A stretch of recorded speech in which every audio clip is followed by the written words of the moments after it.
Pardon me, are you Adam Graham? The very same, and this is my old-time radio snack wagon.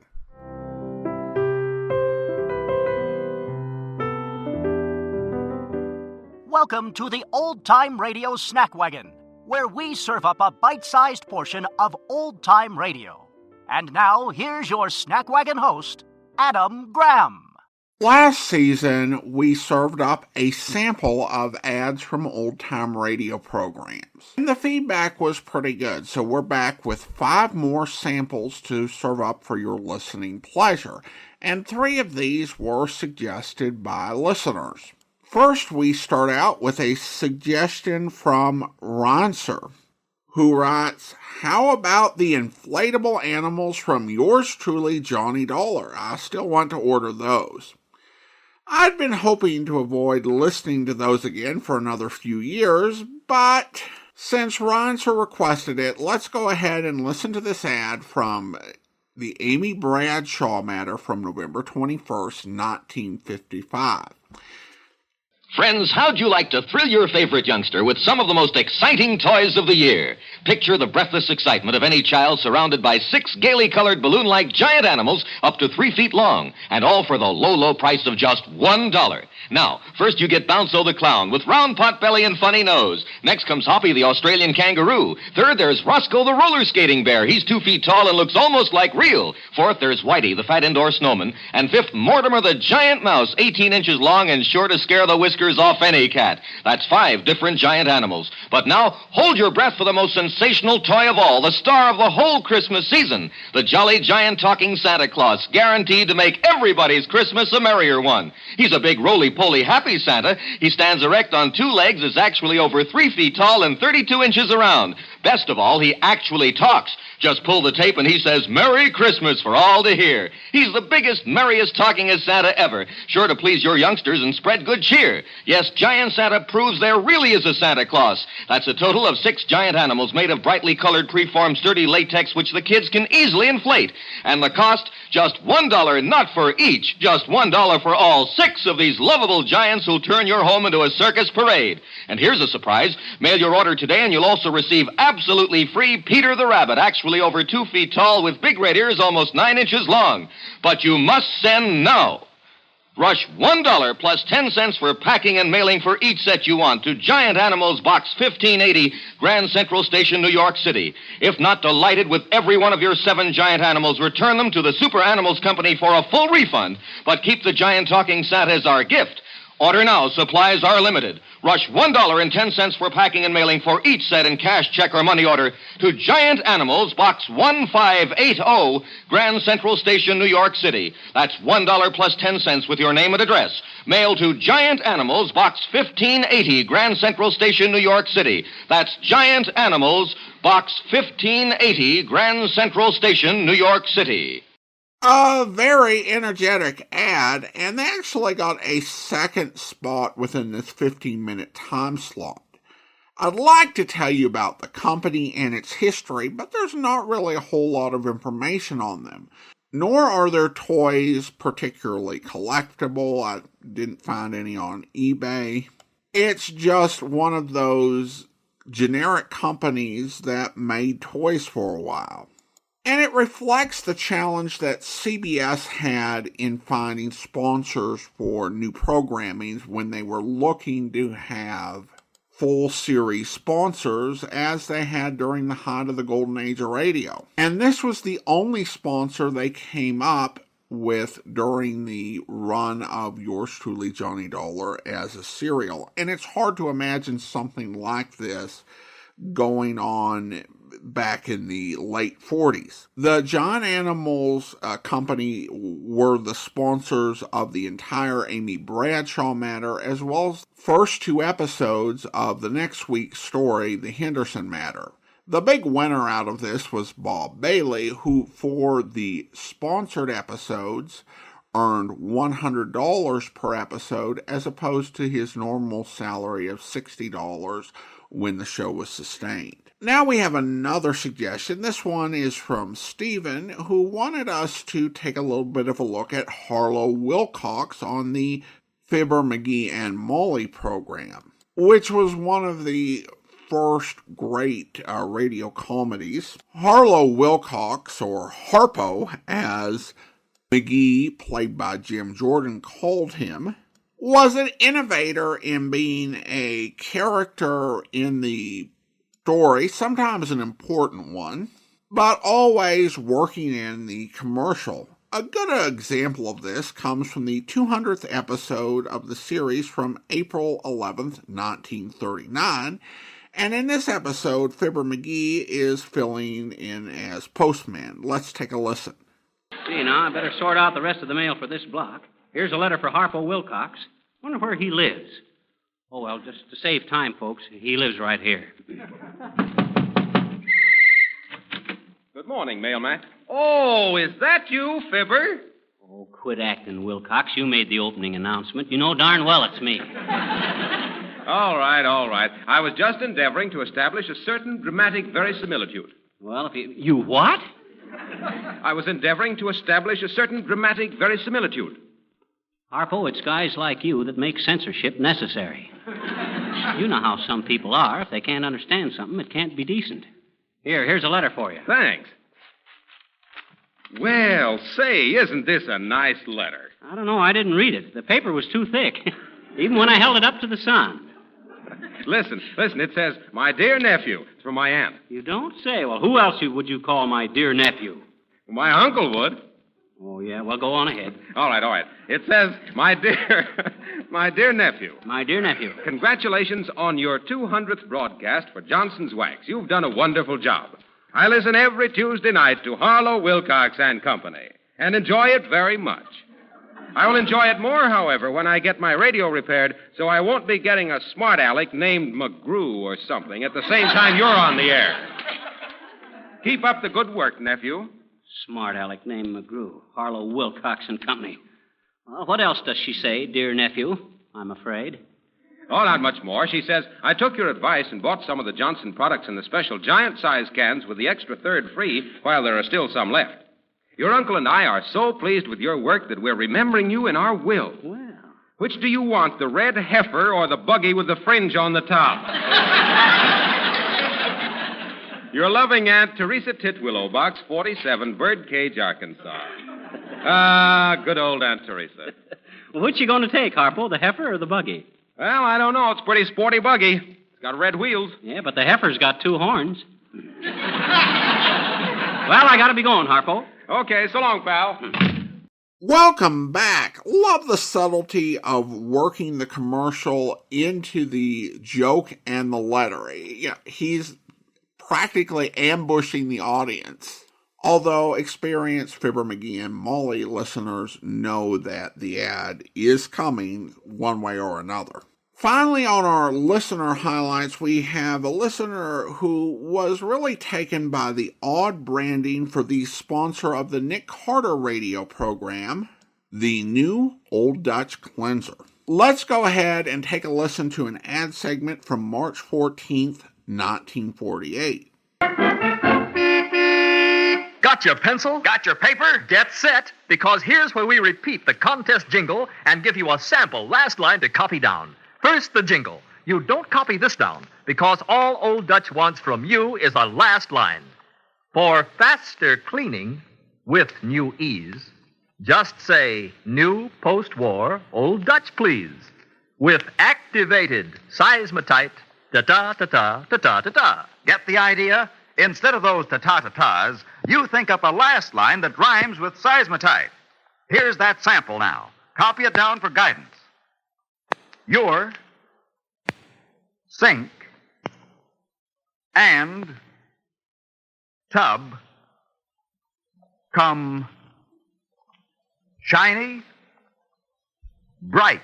That's not a winning line, just a sample to go by. The main thing is get going now. Mail your entry in tonight. Address Old Dutch Cleanser, Box U, Chicago 77, Illinois. Box U, Chicago 77, Illinois. And don't forget, each entry must be accompanied by the windmill pictures from 2 packages of Old Dutch Cleanser. Any resident of continental United States can enter, except Cudahy employees, their advertising agency, or families. Entries must be original, and submitted in contestant's own name, judged on originality, suitability, and aptness. And judges' decisions are final. Duplicate prizes for ties. All entries become Old Dutch property. Again this week, 4 new 1948 Ford sedans and $500 in cash will be won by somebody, and it might as well be you. While New Old Dutch may sound contradictory, the post-war era is an interesting time in advertising and what we would call branding. The big move, and this would definitely continue into the 50s, was for progress and for new and improved, even if the brand leaned into a bit of tradition. So, New Old Dutch Cleanser might not make logical or grammatical sense, but it does make business sense. And of course, you have this contest to really drum up interest. However, this episode didn't just promise good things. It showed what you could expect if you took the time to fill in the da-da-das and send in your entry blank. Let's return to the same program after Nick has solved the mystery of the week. And now, the winners of the 4 1948 Super Deluxe Ford V8 four-door sedans in the second new post-war Old Dutch Cleanser contest, which closed March 6th. Stand aside, Mike. I'm doing the honors here. Okay, Nick, go ahead. Friends, it gives me great pleasure to announce that brand new 1948 Fords were won by Mrs. M.T. Bird of 16 Lexington Avenue, Needham Heights, 94, Massachusetts. Mrs. J.M. Bramlett of 1825 A Street, Lincoln, Nebraska. Mrs. Frida Carlitz of 94 East 57th Street, Brooklyn 3, New York. And Mrs. F.D. Long of 208 Northeast 4th Street, Galva, Illinois. And to these lucky people, let me say, may you have many happy hours of driving pleasure. Yes, and let me add, to all these Ford and other prize winners, congratulations. And be sure to listen next week for more winners. So thus, these lucky riders won new Fords from the greatest of all manhunters. That is an effective promotion because it makes me want to see if I can find something that rhymes with seismotite, even though the contest has been over since before my mother was born. While Nick Carter originated in New York, this next series was one that was really played to a New York audience as a comedy variety program. Generally, comedians who hosted these sort of shows would let the announcers sell the products and take a couple minutes break. They might do a little bit of lead-in, but then they just let the announcer take over. However, most shows weren't hosted by the human joke machine, Mory Amsterdam, a guy who was always on. Most of us know him as Buddy Sorrell from the Dick Van Dyke Show in the 60s. But he was in the second phase of his career as a successful radio personality during the post-war era. And he would also be one of the pioneers in TV comedy in the early 1950s. But here he is from his popular radio program, originally aired on Election Day, November 6, 1946. Let's go ahead and take a listen. We got a little stuff here for Barassini. What makes a hostess a good hostess? Well, now, do you want me to list them alphabetically, kid? No, just starting what with is the major factor? Well, we can list them alphabetically. Mm-hmm. A good hostess serves B Barassini. Hey, that's fine. Hey, this kid is dynamite today. That's right. Yes, and hospitality makes a hostess a good hostess. That's She's quite hospitable true. when she serves Barassini. Fits right in. Continuity. A, B, C. C is for she's a cute little gal. She's got a always buy candy. She is darn smart of her to do that. E, she's effervescent. Effervescent for her, there wouldn't be any candy. Well, an easy way to achieve a reputation for hospitality through Barassini is an attractive dish of Barassini candy to offer your guests. That's quite true. In other words, when you buy it, don't eat it all yourself. Serve a little Be bit of folk. hospitable. That's right. Yes. For Barassini is kept 18 years later. Do you know what for 18 those new years friends? Later. They're old friends now. Time has tied. Yes, time has flied. If you're not flown, you're right. Yeah, you got me up. If you're not an old friend of Barasini, we'll bet that once you try it, you'll ask for it every time. That's true. Remember, Barasini never will sacrifice quality. So if you're rationed, you might even have to stand in line. Sound like you're running for something today, too. If You I running- am elected, if a you box are of elected, there will be Barasini in every home. That's Why, right. there'll be chocolate-dipped people all over the world. Barasini will be the password. That's our platform today, a That's box the of one, Barasini. yep. Let's get on 5 boxes of Barasini. Sold exclusively in Barasini-owned and operated shops. They're open Tuesday through Saturday from 10 to 6:30. And you don't have to vote for it. You can go in and buy it. That's What about right. that store over on 34th Street? The West 34th Street Yeah. store, they're open Monday through Saturday. Oh, sir. stubborn little devil. Yes, Barasini. Buy the best. Quality candy. Buy the best and you buy Barasini. A bit unorthodox, but that segment went really well. But the next ad segment a few minutes later didn't come off quite as smoothly. You got something to say? I could say something about Barasini every day, 24 hours of every day, Mory. You asked me to say something. Go ahead. I was just going to say that throughout the war, Barasini carefully guarded the quality and the distinctive flavor of its candy. You see, rather than make an inferior kind, Barasini made less. For they knew that you would rather have a little of the genuine Barasini candy than something more that was inferior. Well, now Barasini regrets it's still not able to meet the demand for Barasini candy, but the continuing sugar situation and the shortage of trained employees just prevents their doing so. I must have had a chocolate. Until the time comes when they can return to their famous pre-war service, Barasini wants to thank you for your indulgence. Remember, though you may be rationed and perhaps even have to wait in line at times, well, you're in line for the best. You're getting the genuine, the superb quality, the extra delicious, nutritious Barasini candy. Gee, what adjectives Their that guy shops are throws open in that Tuesday candy. through Saturday from 10 to 6:30, with one Just put exception. chocolate over the adjectives and eat them. The West 34th Street shop is open Monday through Saturday. Oh, What did you say, and that Mory? big, fat, stubborn 34th Street store. All right, So so much Barasini they is have good to say candy. over. Why don't you tell people things they don't know? Everybody knows tell Barasini is good candy. Santa yakety yakety. Here's A little bit awkward to have the host be the heckler for the announcer in the ad segment. The moral of the story for anyone who would work with Mory Amsterdam is that you have to be on your toes all the time because you never quite know what he's going to do. He was not your typical radio personality. Speaking of something not typical, there's a challenge when a radio program has a sponsor, but it seems like a weird fit. Sanctum was known for its haunting, creaking door, strange, blood-curdling storylines, and its sinister host, Raymond, created by Raymond Edward Johnson.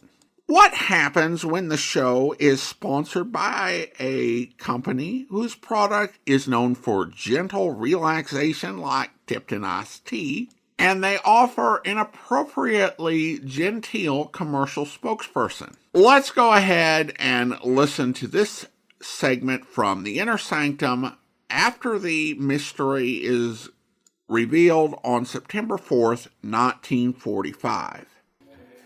And I bet you've guessed the moral for our story. It's taken from a famous quotation that Harry the Hangman uttered during a nightmare. Never steal the rings of people you murder. On account of that's robbery. My goodness, you call that a moral. That's one of the most immoral things I've ever heard you say. All right, Mary, I'll take it back. Now, here's one you really like. There's many a slip twixt the cup and the Lipton. That's why teaspoons were invented. That's very clever. But I guess the reason they're called teaspoons is because people drink tea so many times during the day. Yes, folks enjoy that brisk Lipton tea not just at mealtime, but between meals as well, such as when friends drop in for a visit. That's why it's a good idea always to keep a good supply on hand. So folks ask for Lipton tea in the larger, more economical size packages. And there you have an unusual advertising tag team of good cop, creepy cop. Well, I hope you have enjoyed these delicious advertising-related snacks. And I look forward to doing another one of these in the future. I do suspect the next one I do will probably be focused on a single personality or type of ad. But do let me know about your favorite ads, and who knows, it may find its way onto a plate for the next old-time radio ad sampler. It's time for me to close up the old snack wagon, but don't worry, we'll be back with another serving of old-time radio goodness before you know it. If you want to enjoy some of our longer-form podcasts, you can feast away at my website at greatdetectives.net. Your emails are also welcome at adam@snackwagon.net. The Old Time Radio Snack Wagon comes to you from Boise, Idaho. Your host is Adam Graham. Sound production is by Rhines Media, LLC. You can listen to past episodes of the Old Time Radio Snack Wagon as well as connect on social media at our website at snackwagon.net. Email suggestions for episodes to adam@snackwagon.net. This has been the Old Time Radio Snack Wagon.